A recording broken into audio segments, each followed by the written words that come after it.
नमस्कार दोस्तों, मैं Mansi Arora reiki grand master आपका इस वीडियो में फिर से स्वागत करती हूँ। दोस्तों, आज की इस वीडियो में हम लोग फ्रोज़न शोल्डर के बारे में बात करेंगे और उसका ट्रीटमेंट हम सीखेंगे।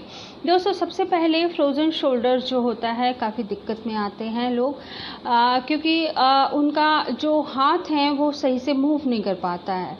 अब सबसे बड़ा इसका जो कॉज होता है वो हमारे सर्वाइकल के कारण होता है। एक्चुअल में ये आपस में जुड़े हुए हैं। कई बार होता है कि हमारी सर्वाइकल पेन इतनी हाइपर हो जाती है कि हम लोग की पेन जो है हमारी दोनों कंधों पे आना शुरू हो जाती है, तो जिससे हमें पेन इतना होता है कि हमें हाथ मूव करने में दिक्कत होती है। और सबसे बड़ा जो कॉज है इसका सर्वाइकल ही है। एंड सेकेंडली कुछ मस्कुलर पेन्स भी हो सकती हैं, कुछ मांस का फटना भी हो सकता है, या फिर हम लोग कुछ हैवी वेट उठा लें तो उसके कारण भी फ्रोज़न शोल्डर हो जाते हैं।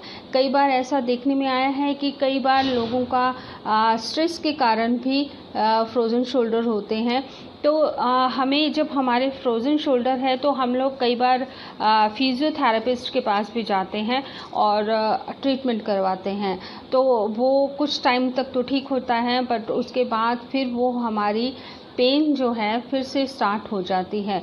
तो आज मैं आपको एक परमानेंट इलाज बताने जा रही हूँ जो एक्वाप्रेशर के माध्यम से, कलर थेरेपी से और मुद्रा चिकित्सा पे आप करने से आपको इंस्टेंट रिलीफ मिलेगा। दोस्तों, तो हम शुरू करते हैं। सबसे पहले मैं बहुत ही इजीली पॉइंट बताऊंगी जो आप इजीली उसको वॉच कर सकते हैं, उसको स्टिमुलेट कर सकते हैं, उस पॉइंट को आप ढूंढ सकते हैं।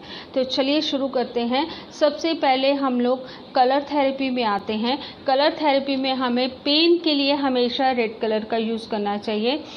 और पेन, अब हम लोग पॉइंट की तरफ आते हैं। अगर आपके पास पेन है, नॉर्मली पेन जो आप यूज़ करते हैं रिटन के लिए, आप उसको ले सकते हैं। और सबसे पहला पॉइंट हम लोग क्या करेंगे, हमारी लिटिल फिंगर जो है उसका जो जॉइंट ये है, हमारा ये जॉइंट है, इससे जस्ट नीचे यहाँ पर आप प्रेस करेंगे। हमारी white skin and black skin में जहाँ पर मिलती है ये, वहाँ पर ये पॉइंट है दोस्तों हमारा। तो इस पॉइंट को आप जैसे जैसे प्रेस करते जाएंगे तो आपको हल्का सा पेन फील होगा। तो वो पॉइंट को आप या तो पेन के माध्यम से, या फिर कुछ भी ऐसे टिप हो जिसकी नुकीली ना हो, या फिर आप अपने हाथ से इसको प्रेस करते हैं। ठीक है, मैं इसमें आपको कलर मार्क करके बता देती हूँ कि आपका वो जो पॉइंट होगा वो कहाँ होगा। कलर थेरेपी में हमेशा आपको जो भी कलर बताया जाए उसको आप क्लॉकवाइज लगाएंगे। क्लॉकवाइज लगाने से वो एनर्जी बिल्डअप करता है और जल्दी से आराम पहुंचाता है आपको। ठीक है, फर्स्ट पॉइंट ये है। एंड सेकंड पॉइंट, जस्ट एक फिंगर का गैप लेकर आप सेकंड पॉइंट पर जाएंगे, इसको भी आप क्लॉकवाइज लगाएंगे। ये आपका पॉइंट है। ठीक है, थर्ड पॉइंट इज आपके इंडेक्स फिंगर में ये जो पार्ट है इसके ऊपर भी आप प्रेसिंग देंगे। हमारी ये 3 पॉइंट हैं, इनको आप अच्छे से प्रेशर देंगे। 2 से 3 मिनट तक प्रेशर देंगे तो आपका उसी समय फ्रोज़न शोल्डर की जो पेन होगी वो बिल्कुल ठीक हो जाएगी। धीरे धीरे देखिए, आयुर्वेदिक या अल्टरनेट थेरेपीज़ का रिज़ल्ट बहुत अच्छे से मिलता है, बट धीरे धीरे। और आपको अगर आप प्रेशर देते हैं किसी भी चीज़ के लिए, किसी भी प्रॉब्लम के लिए, जैसे मैं हर बार वीडियोज़ में बताती हूँ, तो आपको इंस्टेंट रिलीफ ज़रूर मिलता है। ठीक है, ये पॉइंट आपके 3 हैं। आपको अगर आपके लेफ़्ट साइड के पोर्शन में पेन है, लेफ़्ट शोल्डर में पेन है, तो आप लेफ़्ट हैंड का यूज़ करेंगे। और अगर आपके राइट हैंड में पेन है तो आप राइट हैंड का यूज़ करेंगे। ठीक है, अब ये जो 3 पॉइंट्स हैं इन पे आप मेथी पट्टी भी बांध सकते हैं। जैसे मैंने हर बार मेथी पट्टी का बताती हूँ आपको, तो आप उसको भी बांध सकते हैं। ऐसे ये सर्जिकल टेप है, इसमें मैंने मेथी दाना लगाया है और इसको मैं ऐसे लगा दूंगी। ठीक है, ऐसे ही आपको इधर भी लगाना है और ऐसे ही इधर भी लगाना है।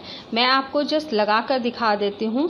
मेथी पट्टी में आप जब इंडेक्स फिंगर में लगाएंगे तो आप ज़्यादातर कोशिश करेंगे कि आपकी पूरी रिंग इंडेक्स फिंगर कवर हो जाए मेथी पट्टी से। फ्रंट और फ्रंट एंड बैक दोनों साइड पर आपका मेथी पट्टी पूरी तरह से बन जाए, ताकि जितना भी इसके पॉइंट्स हैं तो वो सब दब जाएं।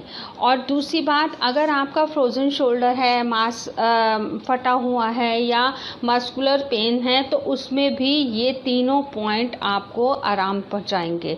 अब तीसरा पॉइंट पे भी मैं मेथी दाना लगा रही हूँ। मेथी दाने से क्या होता है कि आप प्रेशर नहीं दे पाते हैं रेगुलरली, तो इससे अपने आप पॉइंट्स दबते हैं और आप टाइम टू टाइम इनको प्रेस करते रहिए, जिससे आपके ये पॉइंट्स दबें और आपको जल्दी आराम मिले। ठीक है, अगर मैंने आपको बताया जैसे आपके लेफ़्ट शोल्डर में पेन है तो आप लेफ़्ट हैंड का यूज़ कीजिए, और अगर राइट में है तो सेम लोकेशन में जहाँ पर भी पॉइंट्स आएंगे मैं लोकेट करके बता देती हूँ।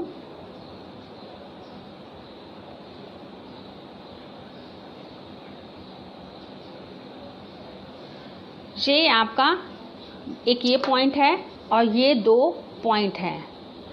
ठीक है, ये आपका जॉइंट ख़त्म हुआ और उसके जस्ट नीचे ही एक पॉइंट है और दूसरा पॉइंट उसके 1 उंगल की गैप पर है। ठीक है, ये 3 पॉइंट्स हैं, इनको आप डेली बेसिस पे प्रेसिंग दीजिए।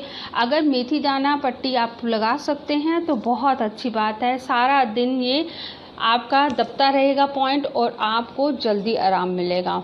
सेकेंडली, अगर आप डे में नहीं लगा सकते तो इसको रात को लगाकर सो जाइए, तो उससे आपके 8 से 9 घंटे तक आपका ये पॉइंट दबता रहेगा और आपको जल्दी आराम है। जैसे मैंने आपको कलर लगाना बता दिया, एक्यूप्रेशर पॉइंट बता दिए। अब हम आते हैं मुद्रा चिकित्सा पे। मुद्रा चिकित्सा के लिए दोस्तों मैंने आपको पहले भी बताया है कि अगर कहीं पर भी पेन है तो उसका सबसे पहले गैस्ट्रिक प्रॉब्लम के कारण होता है। और मेरी पिछली वीडियोस में आप चेक कर सकते हैं कि गैस्ट्रिक प्रॉब्लम के लिए कलर कहाँ पर लगाना है। अब हम लोग वायु मुद्रा लेते हैं। वायु मुद्रा मीन्स गैस को रिलीज़ करना। तो हम लोग गैस को रिलीज़ करने के लिए गैस का या अपनी बॉडी में वायु तत्व को कम करने के लिए हम लोग कैसे बनाएंगे, ये है वायु मुद्रा। ये मेरी पिछली वीडियोस में भी मैंने आपको 2-3 बार ये बताया है। इसको हम लोग 15 से 20 मिनट तक करेंगे और इससे आपको आपकी बॉडी के अंदर जो वायु होगी, वायु तत्व होगा, वो जो एक्सेस तत्व होगा वायु का, वो रिलीज़ होगा। ठीक है, इसको आप 15 से 20 मिनट तक करेंगे। अब हमारा आता है अपान वायु मुद्रा। ये भी आपके फ्रोज़न शोल्डर के लिए, पेन के लिए काफ़ी अच्छा साबित होगा आपके लिए। अब अपान वायु मुद्रा मैं पहले भी बता चुकी हूँ आपको। सबसे पहले हम लोगों ने ऐसे बनाना है, फिर मिडल फिंगर और रिंग फिंगर को थंब के साथ मैच करना है और इंडेक्स फिंगर को हमने खड़ा रखना है। फिर से देखिए,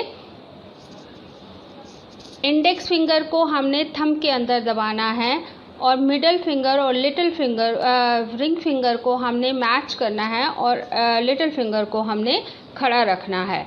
इसको भी आप 15 से 20 मिनट तक करिए। दिन में किसी भी टाइम आप इसको कर सकते हैं और इसके रिज़ल्ट खुद से ले सकते हैं। बाकी आपको जो भी वायु से रिलेटेड है, जिससे आपको गैस बनती हैं, वो चीज़ें थोड़ा सा दिन अवॉइड कीजिए और अपने डाइट को कंट्रोल कीजिए।